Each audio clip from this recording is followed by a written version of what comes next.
CM college प्रांगण में Darbhanga airbase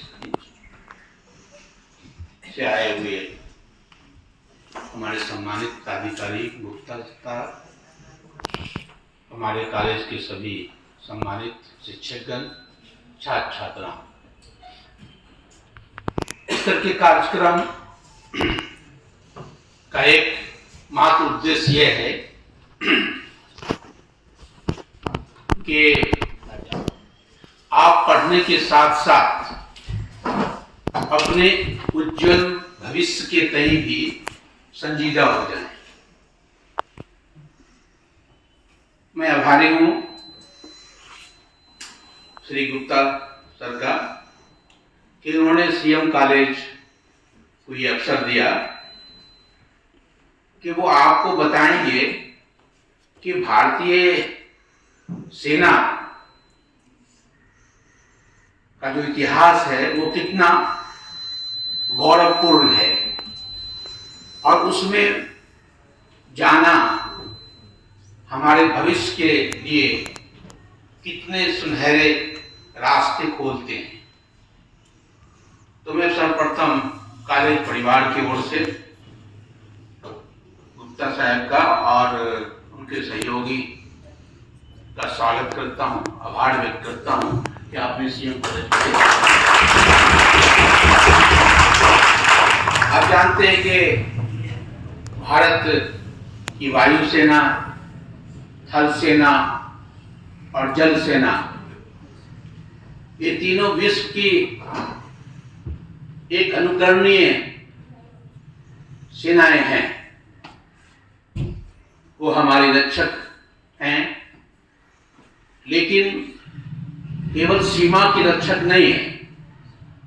आपने देखा होगा कि देश के किसी कोने में प्राकृतिक आपदा हो या कोई किसी तरह के षड्यंत्र के कारण कोई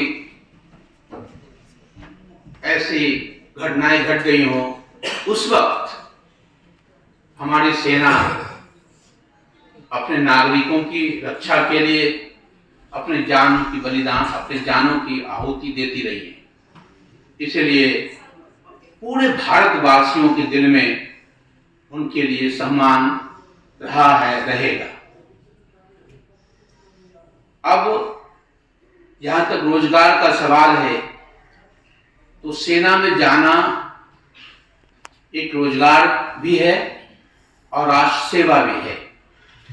किसी भी सेवा में जाएं तो ईमानदारी से अगर आप काम करते हैं तो राष्ट्र सेवा ही है, लेकिन सेना में जाना अपने आप में गौरवपूर्ण कार्य है। आप सभी युवा रोजगार चाहते हैं। अब सेना में कितनी कोटियां हैं, किस किस कोटि में आप जा सकते हैं, उसी के लिए हमारे सम्मानित अतिथि यहाँ आए हैं। आपको ये भारतीय सेना के बारे में अपना इस प्रोजेक्ट पे बातचीत करेंगे, दिखाएंगे और आपको तय करना है कि हमें अपने रोजगार के साथ साथ राष्ट्र सेवा में भी खुद को समर्पित करना है। यदि आज इस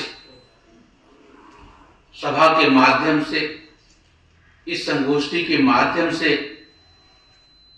हमारे गुप्ता साहब को यकीन हो जाए कि सीएम कॉलेज के छात्र छात्राएं, और अब तो वो सारी बंदिशें खत्म हो गई हैं। किसी भी सेना के किसी भी कैडेट में हमारी बेटियां भी जा सकती हैं और जा रही हैं।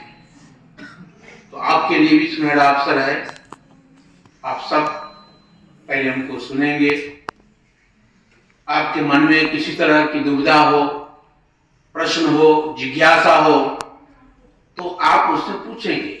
ये कार्यक्रम सिर्फ इसलिए है कि आपके मन में सेना के में जाने में कोई दुविधा क्यों है, या फिर आपकी जिज्ञासा है क्या है।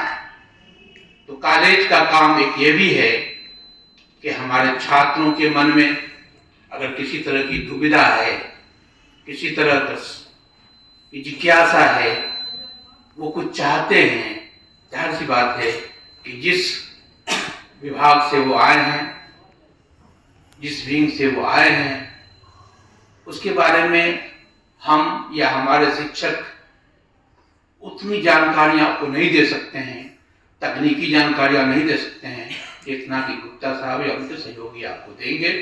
तो एक बहुत ही सुनहरा अवसर है और इस तरह का कार्यक्रम होना, मैं Vijay sir Pandey, Rajesh Sharma, lieutenant Shailendra ma'am ji, Ali Sharma, सारे लोगों को बधाई देता हूँ चौबे कि आप लोग इसके बाद भी क्लासों में भी इस तरह का कार्यक्रम लोगों को बताते रहें और इनका नंबर लेकर के समय समय पर जब कभी इस तरह की बहालियाँ आती हैं, वैकेंसियाँ आती हैं, तो हमारे बच्चों के बीच होना चाहिए कि जो बच्चे जाना चाहते हैं उनको ये मालूम हो जाए। आजकल तो मीडिया का, सोशल मीडिया का, अखबारों का ज़माना है, उससे भी होता है, लेकिन कॉलेज के माध्यम से भी खास करके हमारा जो एनसीसी यूनिट है वो इसको जरूर प्रदर्शित करे कि कहाँ कहाँ वैकेंसियाँ आ रही हैं, कब कब सेनाओं के लिए कौन कौन सी परीक्षाएं होती है, एनडीए की परीक्षा होती है, आर्मी कमीशन की परीक्षाएं होती है। अभी हमारी बातचीत हो रही थी, तरह तरह की कमीशन की परीक्षाएं होती रहती हैं। तो आपको यह मालूम होगा कि यूपीएससी जो है वो सिर्फ IAS का एग्जाम नहीं लेती है, वो इस तरह कमीशन एयरपोर्ट सेना, वायुसेना, उसके लिए भी एग्जाम लेती है।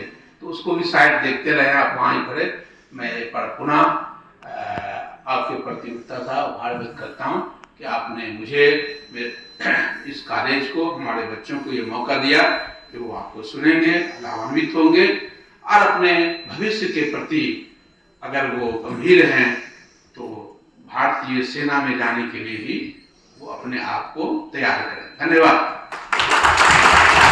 It's the opportunity to thank the college principal and the entire staff for giving me this opportunity to speak in front of you all. So why I am here basically? मैं यहाँ पर आपके career के regarding बात करने के लिए हूँ। आप इंडियन एयरफोर्स में कैसे कैरियर बना सकते हैं। तो सबसे पहले मैं स्टार्ट करना चाहूँगा मोटो, इंडियन एयरफोर्स का मोटो है touch the sky with glory. ये हमारी इंडियन एयरफोर्स 8 अक्टूबर 1932 को इंडियन एयरफोर्स ने पार्ट लिया वर्ल्ड वॉर 2। उसके बाद हमारी 1947 इसमें कश्मीर की सिक्योरिटी का सवाल था, वहाँ पे हमने ट्रूप्स को शॉर्ट नोटिस पे मोबिलाइज किया। 1965 और ये हमारे फर्स्ट कमांडिंग इन चीफ थे, ये मार्शल सुब्रतो मुखर्जी। फिर 1965 और 1971 वॉर, जिसमें लिबरेशन ऑफ बांग्लादेश हुआ और अभी 17 दिसंबर यानी कल ऑपरेशन विजय दिवस मनाया गया था। ये इसमें इंडियन एयरफोर्स का मेजर रोल रहा, जहां हमने आर्मी को भी सपोर्ट किया। ये हमारे अकेले परमवीर चक्र अवार्डी हैं इंडियन एयरफोर्स के, फ्लाइंग ऑफिसर निर्मलजीत सिंह सेखों। अब इंडियन एयरफोर्स का रोल क्या है, जैसा आपके प्रिंसिपल ने कोट किया, खाली हमारा रोल ऑफेंसिव ऑपरेशंस नहीं है, हम सपोर्ट करते हैं जो भी फ्लड रिलीफ ऑपरेशंस हैं उनको भी सपोर्ट करते हैं। तो ये वेरियस रोल है। एयर डिफेंस, हमारा जो भी एयर स्पेस है उसको सुरक्षित करना रिस्पॉन्सिबिलिटी है इंडियन एयरफोर्स की। ऑफेंसिव ऑपरेशन, जैसा कि आप जानते हैं, बालाकोट स्ट्राइक, जवाब देना, दुश्मन को जवाब देना, ये हमारी रिस्पॉन्सिबिलिटी है। मिलिट्री लॉजिस्टिक्स, जैसे 1947 वॉर में मैंने आपको बताया कागज में कश्मीर के टाइम पे, तो हमने अपनी ट्रूप्स को मोबिलाइज किया। तो ये मिलिट्री लॉजिस्टिक्स, जो भी राशन है, ट्रूप्स की सप्लाई है, ये इंडियन एयरफोर्स का रोल है, आर्मी को सपोर्ट करना।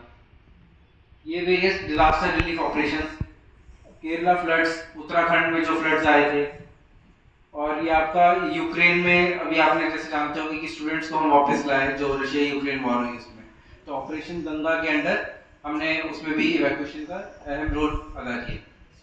ये हमारे वेरियस फाइटर एयरक्राफ्ट हैं, जैसे अभी अब मैंने आपको बताया हमारे पास सिर्फ 4 एयरप्लेन थे, वहां से लेकर अब हमारे पास इतनी वैरायटी है।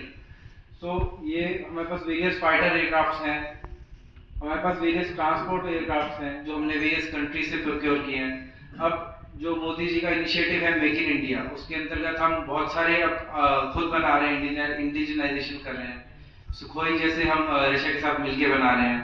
अब वेरियस हेलीकॉप्टर्स हैं जो हमने स्पेशली इंडिया में खुद बनाने स्टार्ट किए हैं, जैसे आपके ध्रुव हो गए, प्रचंड हो गए, ये हमारे वेरियस एयरक्राफ्ट हैं, ये रडार है आपका एयर सर्वेलेंस।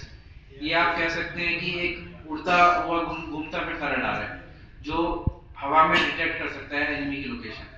तो इससे हमें पता चलता है कि एनिमी कहाँ पर है, अगर कोई उनका एयरक्राफ्ट आ रहा है तो उसको ट्रैक करने में हेल्प करता है। Indian air force various joint operations भी कंडक्ट करता है आर्मी नेवी के साथ। ये एक पूरा कोऑर्डिनेटेड ऑपरेशंस होते हैं जो इम्पोर्टेंट होते हैं कि किसी भी मिशन की सक्सेसफुल होने के लिए। तो अब आप लोग कैसे ज्वाइन कर सकते हैं Indian air force as an officer, तो उसके बारे में हम बात करेंगे। ये 3 टाइप की एंट्री है, यूपीएससी, एफकेट और एनसीसी। इन तीनों के बारे में अभी आगे डिस्कस करेंगे। इसमें आपके आते हैं परमानेंट कमीशन और short service commission. Permanent commission यानी till the age of retirement 57, 58 आप सर्व कर सकते हैं। आप 14 साल के लिए भी सर्व कर सकते हैं, वो आप शॉर्ट सर्विस कमीशन के थ्रू उसमें भी सर्व कर सकते हैं। तो ये आपके पास 2 ऑप्शन है अगर आप लाइफ लॉन्ग सर्व नहीं करना चाहते हैं। इसमें ब्रांचेज हैं इंडियन एयरफोर्स की, flying, ground duty, non technical, technical. So Indian Air Force, it's not just about flying, but how do you support flying operations? So that is also important. So flying branch में हमारे पास various streams हैं, fighter stream, helicopter stream, transport stream. इनकी specific training होती है, अलग-अलग academies में होती है। और अगर आप engineering branch के थ्रू ज्वाइन करना चाहते हैं तो ये electronics and mechanical है। ये various branches हैं। ये हमारी टेक्निकल ब्रांचेस हो गई, अगर आप एज ए इंजीनियर ज्वाइन करना चाहते हैं ब्रांचेस को।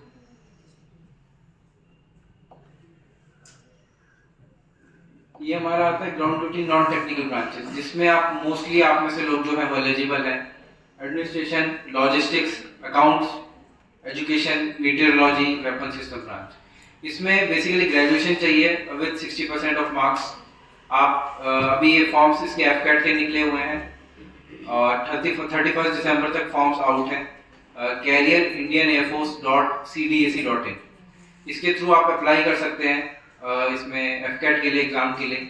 20 से 26 साल की एज है जिसके लिए जो स्टूडेंट्स है वो एप्लीकेबल है। सो आप सब लोग अप्लाई कर सकते हैं। ये एजुकेशन क्वालिफिकेशन है जैसा कि मैंने आपको बताया। अब ये सिलेक्शन साइकिल है, इसके बारे में मैं आपको बताना चाहूँगा। साल में 2 बार होता है एफकेट का एग्जाम। इसमें पहले एडवर्टीजमेंट रिलीज होता है, जैसे कि मैंने बताया अभी 31 दिसंबर तक एडवर्टीजमेंट निकला हुआ है। आप रजिस्ट्रेशन करेंगे, फिर आपका एफकेट का यूपीएससी का एग्जाम होगा। अगर आप यूपीएससी के थ्रू जाते हैं तो आप सीडीएस का एग्जाम दे सकते हैं, और आप एफकेट का एग्जाम स्पेसिफिकली एयरफोर्स के लिए है, आप ये भी दे सकते हैं। तो आपका जब एफकेट एग्जाम होगा ये फेब में होगा, अगर आप अभी दिसंबर में पढ़ते हैं। आपका एक रिटन एग्जाम होगा, उसके बेसिस पे आप लोग इंटरव्यू के लिए शॉर्टलिस्ट होंगे, जिसको एएफएस भी बोलते हैं, एयरफोर्स सिलेक्शन बोर्ड।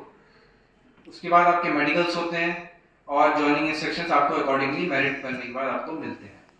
तो ये है सिलेक्शन प्रोसेस। कोई अवेयर है यहाँ पे सिलेक्शन प्रोसेस से? एसएसबी, एनसीसी वालों को पता होगा, एसएसबी आप सबको पता है। तो 5 डे का प्रोसीजर होता है। बेसिकली इसमें आपकी ये मानसा, वाचा, कर्मा, ये तीनों चीजें आपकी टेस्ट होती हैं। How do you think, mental ability, how do you speak and how do you act. So ये तीनों का कोऑर्डिनेशन इंपॉर्टेंट है, जिसके लिए फोर्सेस ढूंढ रही हैं एलिजिबल कैंडिडेट्स। ये वेरियस टेस्ट हैं। आपको एक कोई वर्ड दिखाया जाएगा, आपको एक सिचुएशन दी जाएगी, आपको उसको कंप्लीट करना है, आप कैसे एक्ट करते हो सिचुएशन में। So preparing for defence services is not just about being in defence, but ये आपकी पर्सनालिटी को इम्प्रूव करता है। आप कोई भी नेगेटिव सिचुएशन में कैसे पॉजिटिव आउटकम सोच सकते हो, कितना पॉजिटिव सोच सकते हो, आपकी decision making. So I think ये सिर्फ फौज में आने के लिए नहीं, ये आपकी पर्सनैलिटी के लिए भी इम्पोर्टेंट है, आपकी लाइफ में इम्पोर्टेंट है, ताकि आप बेटर पर्सनैलिटी हो आपकी, आप बेटर डिसीजन ले पाओ। तो ये उसके अलावा आपको वेरियस पर्क्स एंड अलाउंसेस मिलते हैं इंडियन एयरफोर्स में। फ्लाइंग अलाउंस, अगर आप फ्लाई करते हैं, अगर आप किसी हार्ड एरिया में पोस्टेड है तो हार्डशिप अलाउंस मिलता है। और इसके साथ आपको वेरियस पर्क्स मिलते हैं, कैंटीन फैसिलिटीज, इंश्योरेंस कवर। अगर आप as an officer Indian air force join करते हैं तो 1 करोड़ का आपको इंश्योरेंस कवर है। तो ये बेसिक फैसिलिटीज हैं जो आपको कहीं नहीं मिलेगी अगर आप प्राइवेट सेक्टर में जाते हैं। और आपको एक बैलेंस लाइफस्टाइल मिलता है, आपको वर्क लाइफ बैलेंस है, जहाँ पे आप काम के साथ साथ आप अपना पर्सनैलिटी डेवलपमेंट पे काम कर सकते हैं। आपको प्रॉपर एनवायरनमेंट मिलता है स्पोर्ट्स का, एडवेंचरस एक्टिविटीज़ का, और definitely it is a pride and honour to serve nation indirectly और डायरेक्टली। सो ये आपकी वेबसाइट है जिसके थ्रू आप अप्लाई कर सकते हैं, careerindianairforce.cdse.in। सो मैं रिक्वेस्ट करता हूँ आपको, अगर आप में से कोई भी इंटरेस्टेड है इंडियन एयरफोर्स ज्वाइन करने के लिए, so only 12 days are remaining, आप अप्लाई कर सकते हैं।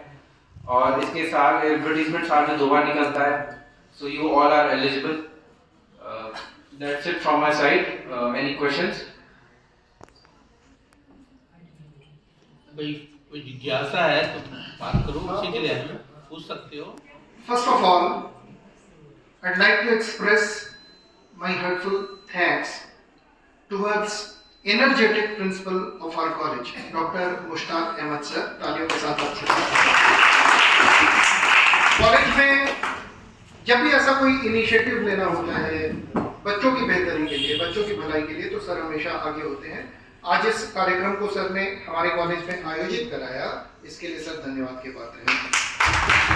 हमारे इस कार्यक्रम के मुख्य अतिथि मेहुल गुप्ता सर, जो फ्लाइंग ऑफिसर हैं इंडियन एयर फोर्स में, उन्होंने बड़े नपे तुले शब्दों में, बड़े संक्षेप में, लेकिन बड़े प्रभावशाली तरीके से अपनी बातें रखी और आप सबको इंडियन एयर फोर्स के इतिहास से वाकिफ कराया, उसके वर्तमान से वाकिफ कराया और उसके भविष्य में आपकी भागीदारी हो, इसके लिए आपको मोटिवेट किया। सर हम तहे दिल से आपका शुक्रिया। मैं धन्यवाद देता हूं दीपक राउत सर का, जो हमारे बीच में है और उन्होंने बड़ी प्रेरणा दी, हम सबको प्रेजेंटेशन में बड़ा असिस्टेंस दिया। मैं सर का धन्यवाद करता हूं। हमारे बीच में विजय सिंह पांडे सर हैं, जो इस कार्यक्रम का संचालन कर रहे हैं और सर ने इस कार्यक्रम को कॉलेज में आयोजित करने में अपनी अग्रणी भूमिका निभाई। मैं उनका भी बहुत धन्यवाद देता हूं। इस कार्यक्रम में मौजूद लेफ्टिनेंट शैलेंद्र श्रीवास्तव सर, जो एनसीसी से जुड़े हैं और बच्चों का मार्गदर्शन करते हैं, हमारे कॉलेज के bursar and examination controller Mayank Srivastava sir, Vivesh Kumar Chaturvedi sir, Sarfaraz ji और जितने लोग जिन्होंने प्रत्यक्ष या अप्रत्यक्ष रूप से इस कार्यक्रम के सफल संचालन में अपनी भूमिका अदा की है, members from media and all, मैं सबका तहे दिल से धन्यवाद देता हूं। और सर मैं आपसे आग्रह करूंगा कि आज आपने इंडियन एयरफोर्स के बारे में बच्चों को बताया, लेकिन यह शुरुआत है, यह अंत नहीं है। हम पूरा भरोसा रखते हैं कि भविष्य में भी हमारे बच्चों को मोटिवेट करने के लिए जब भी आपकी जरूरत होगी आप हमारे बीच में उपलब्ध होंगे। Thank you very much. जितने स्टूडेंट्स यहाँ बड़ी शांति से आपने बातें सुनी, आपने इस इवेंट को अटेंड किया, आप सब भी धन्यवाद का पात्र हैं। आप सबको नेशनल एंथम के साथ समाप्त करते हैं कार्यक्रम। आप सभी से रिक्वेस्ट है कि आप नेशनल एंथम के लिए राष्ट्र गान पे खड़े हो जाएं।